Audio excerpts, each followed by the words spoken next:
सुप्रभात विद्यार्थी मित्रों, आज हम 8वां नंबर का चैप्टर गुलमर्ग की खिड़की से एक रात के बारे में जानकारी प्राप्त करेंगे।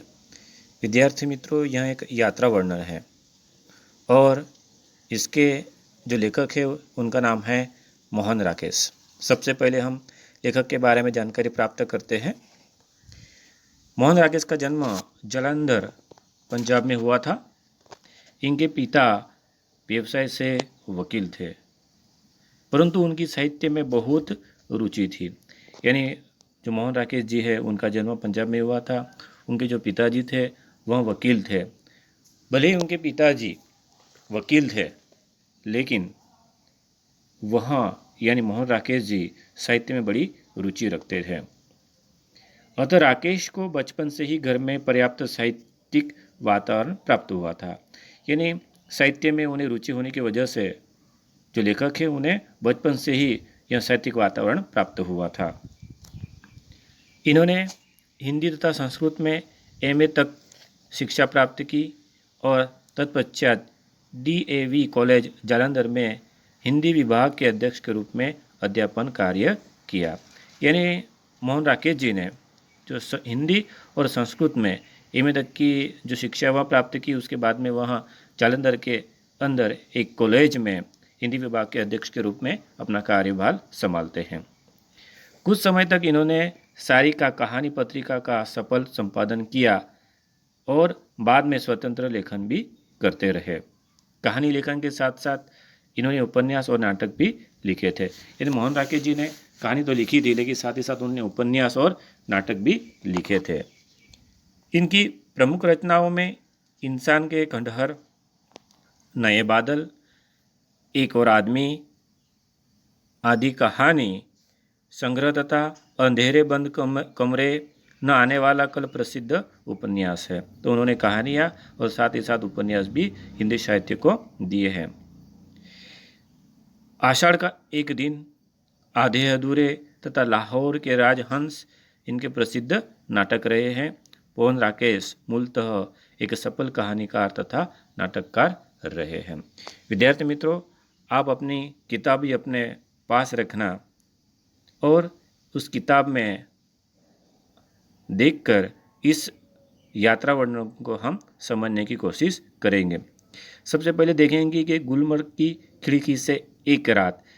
इस यात्रा वर्णन में मोहन राकेश जी ने क्या बताया है कि गुलमर्ग की खिड़की से एक रात परिवेश से यहाँ लिया गया है।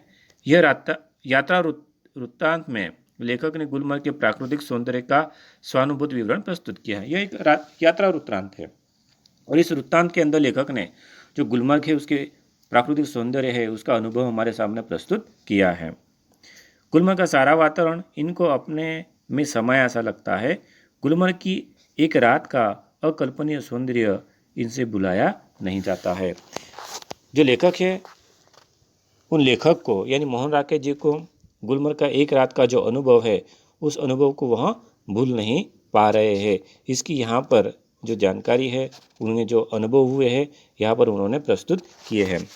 गुलमर्ग की खिड़की से एक रात इस यात्रा वर्णन को समझने से पहले विद्यार्थी मित्रों, पहले हम गुलमर्ग के बारे में जानकारी प्राप्त कर लेते हैं कि यहाँ गुलमर्ग कहाँ है और इसकी विशेषताएं क्या है। तो यहाँ पर देख सकते हैं कि गुलमर्ग जम्मू कश्मीर के बारामूला जिले में स्थित धरती का स्वर्ग कहा जाने वाला एक खूबसूरत हिल स्टेशन है। तो विद्यार्थी मित्रों, जिस यात्रा वर्णन को हम जान रहे हैं, समझ रहे हैं, तो यहाँ गुलमर्ग कहाँ पर आया हुआ है, तो वह जम्मू कश्मीर के बारामूला जिले में आया हुआ है। और यह क्या है, धरती का स्वर्ग भी इसे कहा जाता है और साथ ही साथ यह एक बहुत ही प्रसिद्ध हिल स्टेशन भी है जो फूलों के प्रदेश के नाम से भी प्रसिद्ध है। यानी गुलमर्ग को फूलों के प्रदेश के नाम से भी जाना जाता है।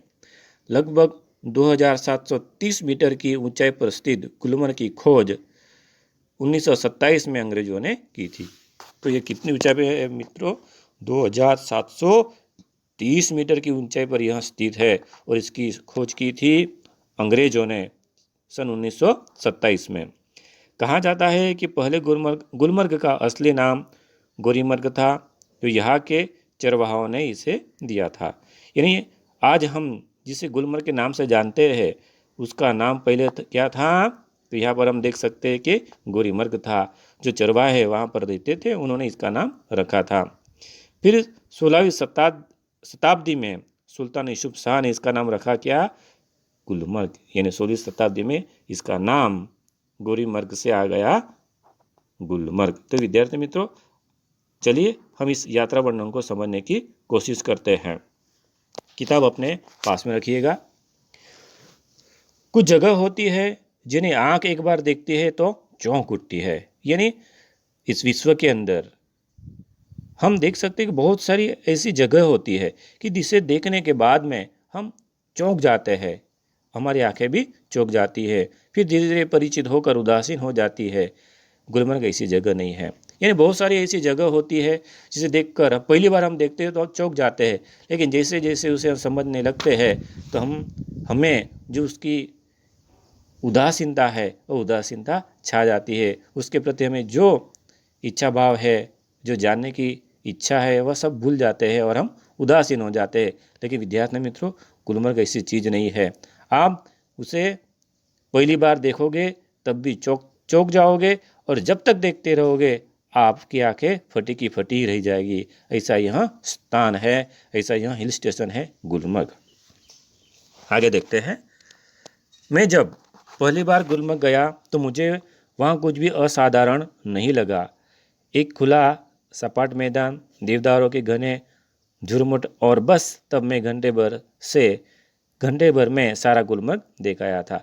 यानी पहली बार जब लेखक गुलमर्ग जाते हैं तब उन्हें कुछ असाधारण जैसा नहीं लगा, बस एक सामान्य स्थल जैसा लगा।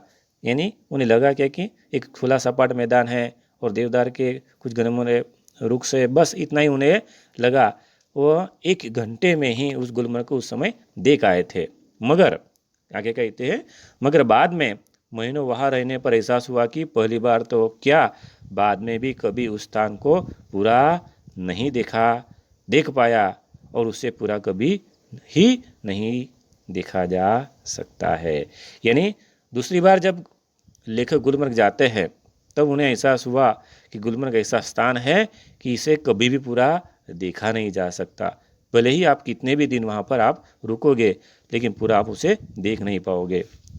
शायद यही कारण है कि गुलमर्ग में रहकर वहाँ के 7 व्यक्ति की आत्महत्या धीरे धीरे इतनी गहरी हो जाती है कि वह अपने को भी उस सपाट मैदान के एक हिस्से के रूप में ही देखने लगता है।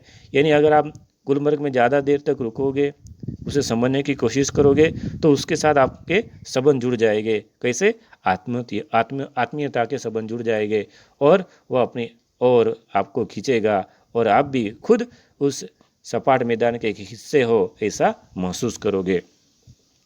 कांपती तितलियों, उड़ते बादलों और बर्फ से चमकती पहाड़ियों की तरह। यानी वहाँ पर हम देख सकते हैं कि तितलियाँ है, बादल है, बर्फ है, यानी बर्फ से ढकी हुई पहाड़ियाँ, ये सारी बातें हमें वहाँ पर देखने मिलती है।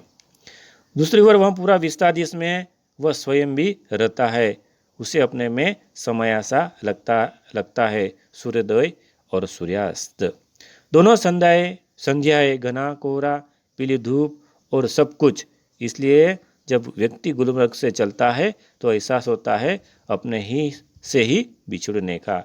यानी गुलमर्ग को, इस गुलमर्ग की इतनी सुंदर प्राकृतिक सौंदर्य को देखने के बाद हमें अगर गुलमर्ग छोड़ना पड़ता है, गुलमर्ग से वहाँ से निकलना पड़ता है, तो ऐसा लगता है कि अपने से ही हम बिछड़ रहे हैं। इतना खूबसूरत प्राकृतिक सौंदर्य गुलमर्ग का है। अपने उस रूप से जो कि इतना परिचित होते हुए भी सदा अपरिचित बना रह जाता है। यानी आप इतने दिन रुकोगे, आपको उस सौंदर्य से परिचित तो हो जाओगे, लेकिन बाद में आपको ऐसा लगेगा कि अब भी आप उससे अपरिचित है। इतनी कुदरती सौंदर्य गुलमर्ग में हमें देखने मिलती है। गुलमर्ग में सपने फूल बनकर उगते हैं, हरियाली की आर पार, लाल लाल छतों के ऊपर, आकाश में। यानी जो हम सपने देखते हैं वह सपने कैसे लगते हैं? फूल बनकर खिलते हो ऐसे लगते हैं। चारों ओर हरियाली है, लाल लाल छतें हैं, बहुत ही अच्छा सा आकाश है। आंखें मुग्ध होकर देखती रहती है और फूलों में नए नए नए रंग भर जाते हैं। हमारी जो आंखें हैं वो मुग्ध हो जाती है, उसी की ओर आकर्षित हो जाती है और उस दृश्य को देखते ही रहती है, उसमें नए नए रंग भरते जाती है। वातावरण में नई नई कोपलें फूटाती है, जो वातावरण है उसमें नई नई कोपलें यानी नई नई कलियां फूटाती है। हर क्षण एक नए अनुभव, नए रोमांच की सृष्टि होती है। हर समय ऐसा लगता है कि एक नया अनुभव मिल रहा है, एक नया रोमांच हमें दिखाई दे रहा है। बादलों के पोर्टिको के नीचे लोग बाहें फैलाए घास पर बैठे हैं। ऊपर आसमान में बादल छाए हैं, पोर्टिका यानी बरामदा, ऊपर बादल छाए हुए और नीचे जो लोग हैं बाहें फैलाकर बैठे हैं और नीचे जो है वह घास है। दूर दूर तक सैलानियों की पंक्तियाँ घोड़े दौड़ती नजर आती है। आप वहाँ पर बैठे बैठे दूर तक नजर करोगे तो जो सैलानी है, जो पर्यटक है, वहाँ एक घोड़े की तरह दौड़ती नजर आती है। रंग के कुछ बिंदु हरियाली के पट पर जहाँ तहाँ छिटके हैं। जो रंग है उनकी कुछ बिंदु यानी हरियाली के पट पर वहाँ पर जहाँ देखो वहाँ छिटके हुए ऐसा महसूस होता है। सहसा प्रकाश से नन्ही नन्ही पारदर्शक बूंदे पड़ने लगती है। जो प्रकाश होता है उसे ऐसा लगता है कि बूंदे नीचे गिर रही है, जो पारदर्शक है, जिसे हम आर पार देख सकते हैं। रंगीन बिंदुओं का पूरा विस्तार एक बार सिहर जाता है और अपने में समेटने लगता है। जो रंगीन बिंदुओं का जो पूरा विस्तार है एकदम सिहर जाता है, यानी चारों ओर फैल जाता है और अपने में समेटता है, यानी अपने ओर खींचकर वहाँ पर ही समा जाता है। हरियाली का सपना कुहासे के फूल में बदल जाता है। जो हम हरियाली का सपना देखते हैं वह सपना एक फूल की तरह वहाँ पर बदल जाता है। मैदान सुरमई आभा ओढ़ लेता है। जो मैदान है, सपाट मैदान है, वो सुरमई यानी बहुत ही अच्छा दिखाई देता है। अब चारों तरफ धुंध ही धुंध है और बेबस होकर फैली पगडंडियों की पतली पतली नरम बाहें। अब समय ऐसा आ गया है, वातावरण ऐसा हो गया है कि चारों ओर सिर्फ धुंध ही धुंध नजर आती है। जब तक बादल बरसेगा बाहें फैली रहेगी ऐसे ही कोमल, विस्मृत और निडाल। और वहाँ पर बाहें फैलाकर हम बैठे हैं और इंतजार कर रहे हैं कि बादल बरस जाए। सूरज चमकेगा तो फूल में से नया सपना जन्मेगा। जब सूरज उगेगा तो उसमें से नया सपना जन्मेगा, ऐसा लेखक कहते हैं। आकाश में बादलों के नन्हे नन्हे द्वीप इधर उधर भटकते फिरेंगे। जो आकाश है, जो आसमान में बादल छाए हैं, उनके द्वीप यानी टापू की तरह जो भाग होते हैं वह इधर उधर भटकते नजर आएंगे। भेड़ और बकरियों के रिवड़ पगडंडियों पर टके जाएंगे। जो भेड़ बकरियां हैं उनके झुंड भी वहाँ पगडंडियों के ऊपर तक जाएंगे, ऐसा लगता है।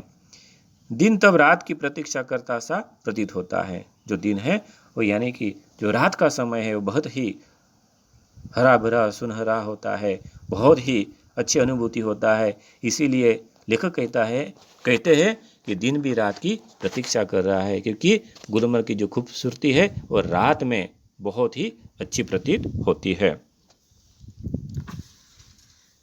रात आएगी तो सब कुछ खामोश हो जाएगा। मैदान की वह खामोशी भी जो दिन के समय इतनी वाचाल हो जाती है, यानी रात के समय जो गुलमर्ग है वहाँ पर बहुत ही खामोशी होती है। दिन के समय में वहाँ पर चहल पहल मची रहती है, लेकिन रात के समय जो गुलमर्ग है वो बहुत ही सुंदर दिखाई देता है और बहुत ही खामोशी छा जाती है। गुलमर्ग की वह रात मुझे कभी नहीं भूलेंगी। जो लेखक हैं गुलमर्ग गए और गुलमर्ग जाने के बाद में उन्होंने जो एक रात का अनुभव किया है वह रात को लेखक कहते कि मैं कभी भी नहीं भूल पाऊंगा। मैं होटल की खिड़की में खड़ा था।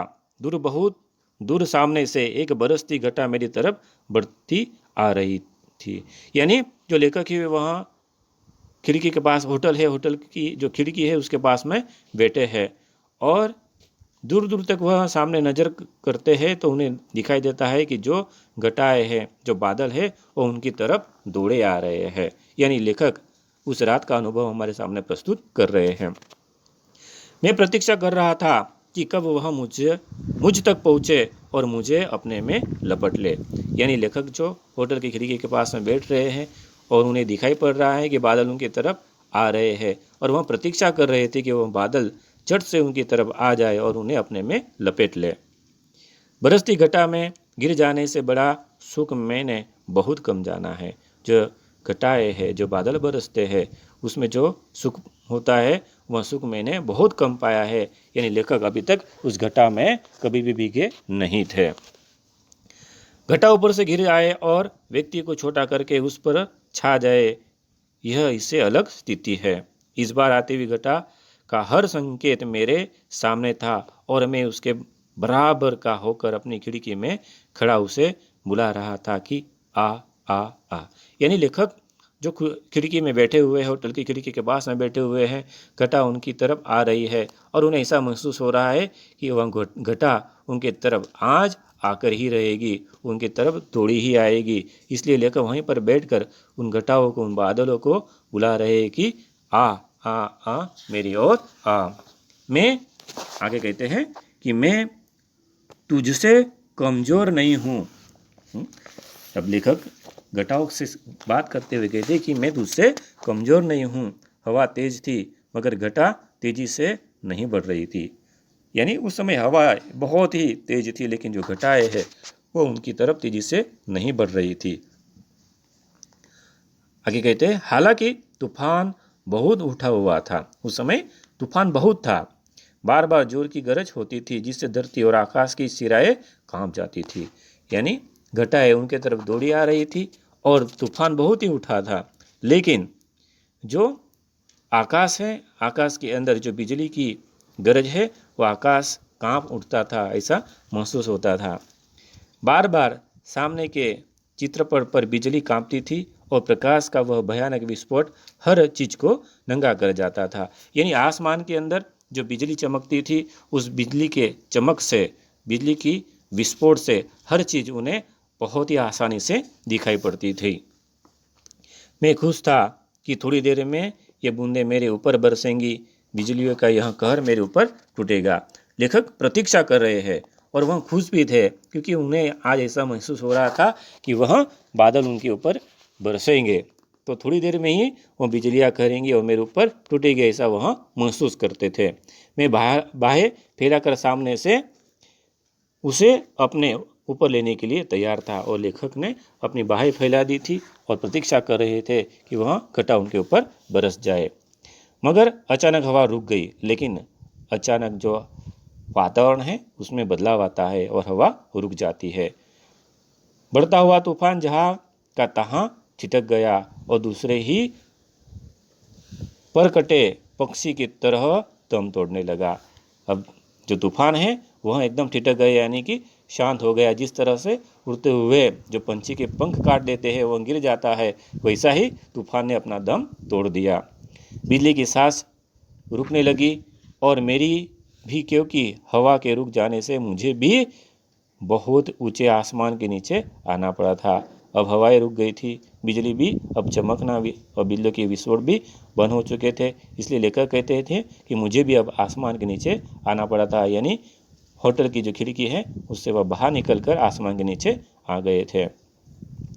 तूफान का जोम उतर गया और उसके साथ ही मेरा भी। यानी तूफान शांत हो गया और लेखक ने जो इच्छा रखी थी कि वह बादल उनके ऊपर बरसेंगे, लेकिन उनका जोम, उनका उत्साह भी वहाँ उतर गया था। मैं भी उसके बराबर का कभी नहीं हो सका।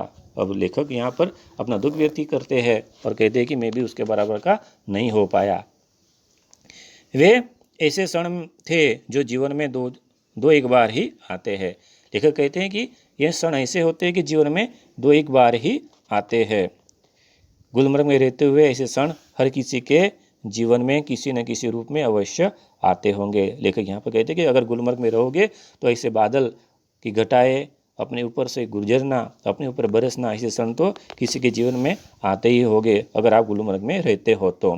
तभी तो मुद्दत तक वहाँ रह चुकने पर भी कोई आकर्षण व्यक्ति को फिर खींचकर वहाँ ले जाता है। यानी लेखक कहते हैं कि अगर आप वहाँ रहोगे और उससे अपना परिचित करोगे, आप उनसे परिचित हो जाओगे, तो उसका आकर्षण आपको अपनी ओर खींच ले जाएगा। वरना वहाँ है क्या, एक खुला सपाट मैदान जहाँ ज़्यादा गोल्फ खेली जा सकती है। व्यक्ति क्यों बार बार वहाँ जाना चाहता है, क्या गोल्फ खेलने के लिए ही? लेकिन आखिर में लेखक कहते हैं कि वहाँ पर है ही क्या ऐसा, एक गोल्फ का मैदान है और क्या कोई भी इंसान वहाँ पर गोल्फ खेलने के लिए ही जाएगा? नहीं, लेकिन वहाँ का जो प्रकृति सौंदर्य है बहुत ही अच्छा है। खुले आसमान में जो धुंध होती है वह धुंध एकदम आसानी से नज़र आती है। और यहाँ पर मोहन राकेश जी ने हमारे सामने गुलमर्ग की खिड़की से एक रात, यानी उन्होंने गुलमर्ग की खिड़की से एक रात के अंदर जो यात्रा वर्णन है उसमें उन्होंने बताया है कि गुलमर्ग का प्राकृतिक सौंदर्य कितना अच्छा है। लेखक ने यहाँ पर बताया है कि उन्हें जो अनुभव हुआ है एक रात का, और वह अनुभव ऐसा है कि बार बार वहाँ गुलमर्ग जाने की इच्छा रखते हैं। तो विद्यार्थी मित्रों, मैंने आपको गुलमर्ग के बारे में परिचय कराया कि गुलमर्ग जम्मू कश्मीर के बारामूला जिला में स्थित है और इसे धरती का स्वर्ग भी कहा जाता है, जिसे फूलों का प्रदेश भी कहा जाता है। यानी यह बहुत ही प्रसिद्ध हिल स्टेशन है। यहाँ गुलमर्ग की खिड़की से एक रात का मोहन राकेश जी ने जो अनुभव किया है वह हमारे सामने प्रस्तुत यहाँ पर किया है। विद्यार्थी मित्रों, मैं आपसे आशा ये रखता हूँ कि मैंने जो आपको समझाने की कोशिश की है आप आसानी से इसे समझ गए होंगे। धन्यवाद।